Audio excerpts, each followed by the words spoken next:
নমস্কার, আপনারা শুনছেন উত্তরের কণ্ঠ। উত্তরের কণ্ঠ থেকে আমি শ্রী প্রভাত বসাক, তুফানগঞ্জ, কোচবিহার। আসুন প্রথমে আমরা মাননীয় মোদিজির ত্রিবেণী সঙ্গমে মহাস্নানের দৃশ্য দেখে আসি। उदाहरण है भारतवर्ष और उसी भारतवर्ष का ये महापर्व है महाकुंभ, जहां पर आज प्रधानमंत्री नरेंद्र मोदी पहुंचे हैं भारत भारतीयता के ध्वजवाहक के रूप में और राष्ट्र मंगल की कामना के लिए त्रिवेणी स्नान के लिए। प्रधानमंत्री नरेंद्र मोदी ने आस्था की डुबकी लगा दी है, साथ ही साथ जप करते हुए भी वो नजर आ रहे हैं। पापकाशिनीतयानस्तन्वा सन्तमया गिरिसन्ताभिचाकसिः जामिखुङ्गिरिसन्तहस्ते बिभर्खस्तवे शिवाङ्गिरितरतां कुरुमा हि गुंसिः पुरुखं जगत शिवेन वचसा त्वागिरिसा च वदामसि यथा नः सर्वमिज्जगदा यच्मगुं सोमना असत अधियवोचदधिवक्ता प्रथमो दैव्यो भिखक अहिंस सर्वं भय सर्वासु जातु धान्यो धराचिः यतो यतः समीहसे ततो नो अभयं गुरु सण्डः कुरु प्रजाभ्यो भयन्नः पशुभ्यः विषवानिदेवसवितर्दुरितानि परशुभं जन्मदरान्तर्न अशुभ हरिः ॐ नमस्ते रुद्रमण्यव उतोत इघवे नमः बाहुभ्यामुतते नमः जाते रुद्रशिवा तनूरघोरा पापकाशिनीतयानस्तन्वा सन्तमया गिरिसन्ताभिचाकसिः जामिखुङ्गिरिसन्तहस्ते बिभर्खस्तवे शिवाङ्गिरितरतां कुरुमा हि गुंसिः पुरुखं जगत शिवेन वचसा त्वागिरिसा च वदामसि यथा नः सर्वमिज्जगदा यच्मगुं सोमना असत अधियवोचदधिवक्ता प्रथमो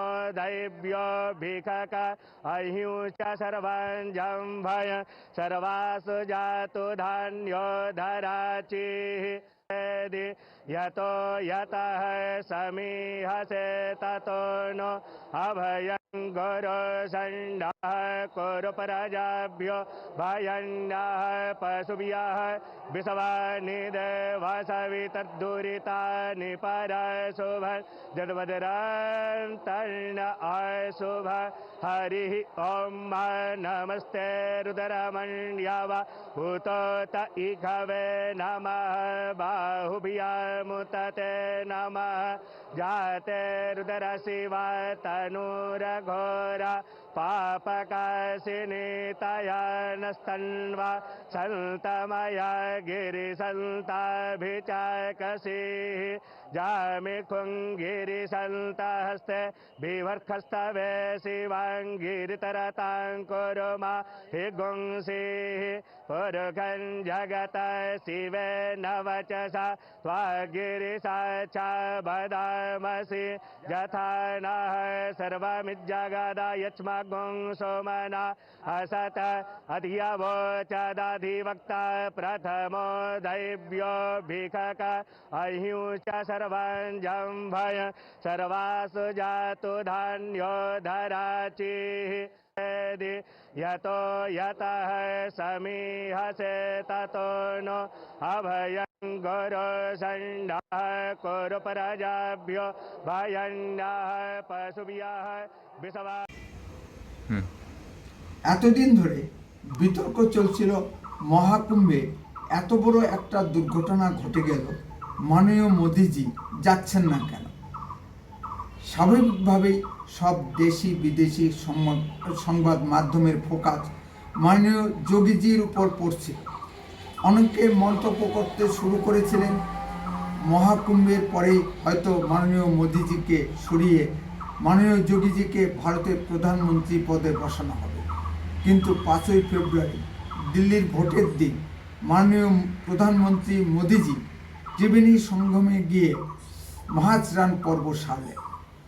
এবার আবার উল্টো সমালোচনা শুরু হয়েছে। অন্যদিন না বেছে কেন দিল্লির ভোটের দিন বাঁচলেন মাননীয় মোদিজি? নিশ্চয়ই দিল্লির ভোটকে প্রভাবিত করতেই মাননীয় মোদিজির এই পদক্ষেপ। বিরোধীদের যেন সমালোচনার শেষ নেই। সম্মানিত বিরোধীরা যান না প্রয়াগরাজে মহাস্নানে অংশ নিতে। কে বারণ করেছে? রাহুল গান্ধী যান, মাননীয় মমতা ব্যানার্জি যান, কেউ কোনো বাধা দেওয়ার নেই তো।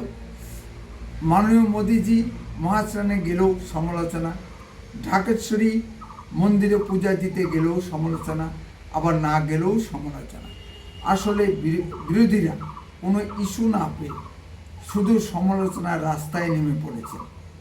এবার আসুন আসল প্রসঙ্গে।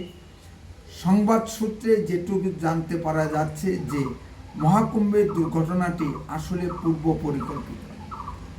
আমি পূর্ববর্তী একটি ভিডিওতে একজন সাধু মহারাজের একটি ভাইরাল বক্তব্য দেখিয়েছি।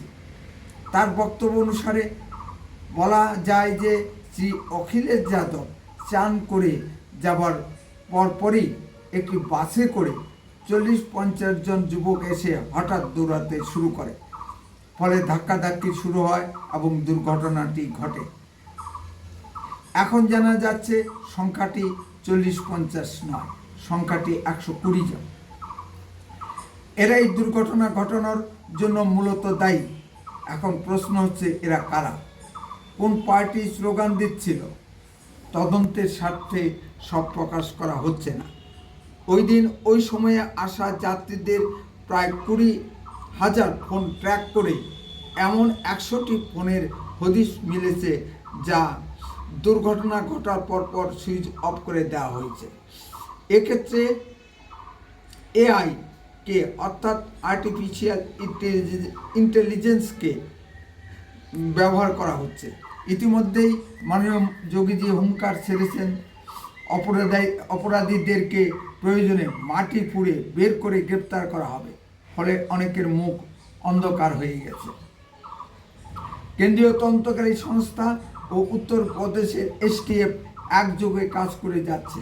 আমরা সবাই চাই ষড়যন্ত্রকারীদের মুখোশ সকলের সামনে প্রকাশিত হোক। দুটি সোশ্যাল মিডিয়ার পোস্ট ঘিরে বিতর্ক সৃষ্টি হয়েছে। একটি হিন্দি মহানায়ক অমিতাভ বচ্চনের পত্নী জয়া বচ্চনের পোস্ট ঘিরে বিতর্কে ঝড় উঠেছে। জয়া বচ্চন দাবি করেছেন মহাকুম্ভে যারা পদপিষ্ট হয়ে মারা গেছেন তাদের নাকি লাশ সৎকার না করে গঙ্গার জলে ভাসিয়ে দেওয়া হয়েছে, ফলে গঙ্গার জল দূষিত হয়ে গেছে। এর কোনো তথ্য প্রমাণ তিনি দিতে পারেননি, ফলে হিন্দু সম্প্রদায়ের ভিতর ক্রোধের সঞ্চার হয়েছে এবং কোটি কোটি বিপরীত পোস্ট লক্ষ্য করা যাচ্ছে। দ্বিতীয় পোস্টটি হলো তৃণমূলের হুগলি থেকে নবনির্বাচিত সংসদ সদস্য অভিনেত্রী রচনা ব্যানার্জিকে ঘিরে। মাননীয় মমতা ব্যানার্জি বলেছেন মহাকুম্ভে চূড়ান্ত অপব্যবস্থা করেছেন যোগী সরকার, কিন্তু রচনা ব্যানার্জি ত্রিবেণী সঙ্গমে চান সেরে পোস্ট করেছেন যোগী সরকার মহাকুম্ভে মহাসুন্দর সুব্যবস্থা করেছে। এখানেও বিতর্কের সৃষ্টি হয়েছে। তৃণমূল নেত্রী দাবি করেছেন পশ্চিমবঙ্গে পদপিষ্টের কোনো ঘটনা নেই, সব ধর্মীয় উৎসব সুন্দরভাবে সম্পাদিত হয়। নেটিজনদের প্রশ্ন হলো, দমদমে চিরাদদি উৎসবে মানুষ পদপিষ্ট হয়ে মারা গেছেন কেন? সুতরাং মাননীয় মুখ্যমন্ত্রীর দাবি সঠিক নয়। উত্তরের কণ্ঠ সর্বদাই বাস্তব ও সত্য কথা বলে। আরও এই ধরনের ভিডিও পেতে দয়া করে এক্ষুনি চ্যানেলটিকে সাবস্ক্রাইব করুন। আপনার মূল্যবান মতামত কমেন্টে লিখুন। ভিডিওটি যদি ভালো লেগে থাকে তাহলে আপনি অন্তত পক্ষে 10 জনের সাথে ভিডিওটি শেয়ার করুন। বেশি বেশি করে লাইক শেয়ার করে সবাইকে দেখার সুযোগ করে দিন। উত্তরের কণ্ঠ দেশের কথা বলে, দশের কথা বলে। আপনারা চোখ রাখুন উত্তরের কণ্ঠের পর্দায়। বন্দে মাতরম, ভারত মাতা কি জয়।